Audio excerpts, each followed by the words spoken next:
Between the young and the restless, celebrations often come with an undercurrent of tension, and the wedding of Abby and Devon is no exception. The moment is perfect. Abby and Devon, joined by family and friends, are savoring their long-awaited union, glasses raised in a toast to love and new beginnings.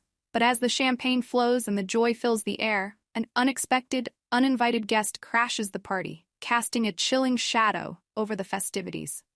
The return of Ben Stitch. Ben Stitch's entrance is nothing short of dramatic. Blood streaks his face, and his eyes, filled with rage and unresolved pain, fixate on the crowd, locking onto Devon with a gaze that seems to burn with raw hatred. Yet to everyone's surprise, he doesn't lash out. Instead, he insists he's there to give Abby his blessings, a bitter yet solemn attempt to honor their past. The strained words barely conceal his turmoil, as if he's grappling with himself to remain calm. He announces he'll leave as quickly as he came, but his mere presence sends ripples of unease through the gathering. Devon's protectiveness and Abby's resolve. Devon, ever protective and keenly aware of Ben's unstable state, sees danger in every movement Ben makes. To Devon, Ben represents a volatile threat to the family he holds dear, a man who has only brought chaos and pain. He demands security escort Ben out, unwilling to allow the peace of their wedding to be shattered by a man whose life seems ruled by vengeance and obsession. Devon's voice is firm, urgent, making it clear he's done tolerating the disruptions Ben brings into their lives. Yet Abby, ever compassionate, sees a different side of the man who once meant so much to her. She cannot bring herself to turn away without speaking her piece, despite the very real threat he poses. With gentle but unwavering words, Abby attempts to reach out to Ben, pleading with him to leave the past behind and embrace a life free of the anger and despair that consumes him. Her heart aches as she sees a once-loved friend trapped in a spiral of his own demons, clinging to memories that have left him scarred and tormented.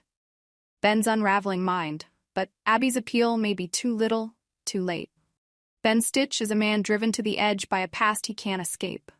The trauma of losing his son Max, a tragedy that left him broken and desperate, has only fueled his downward spiral.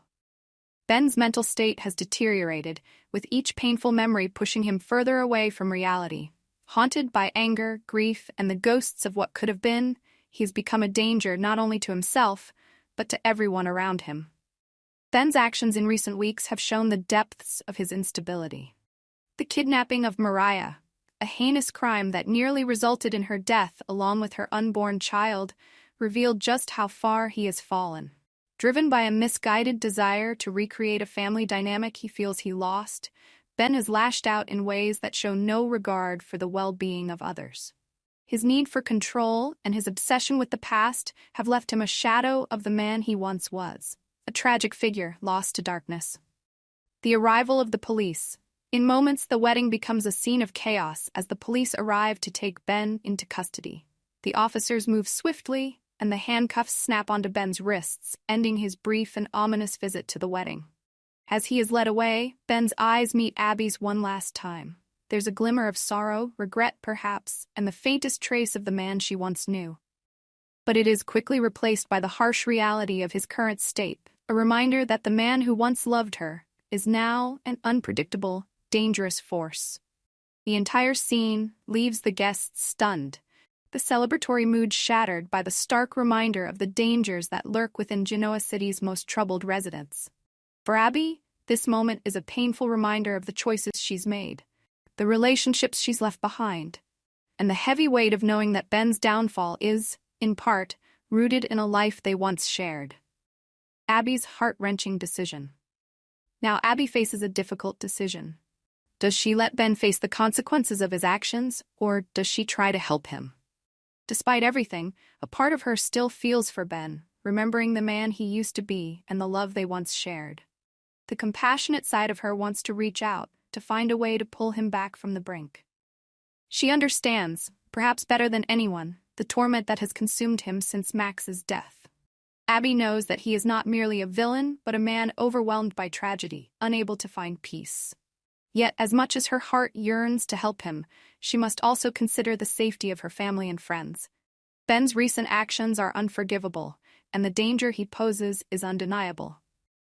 She realizes that saving him may come at too high a cost, not just for herself, but for everyone she holds dear.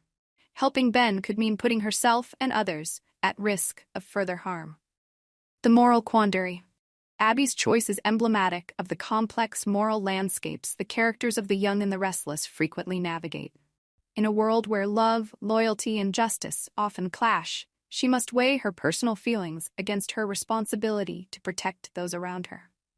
This decision forces Abby to confront the reality of who Ben has become, a man who, though once close to her heart, is now a danger to all who care for her.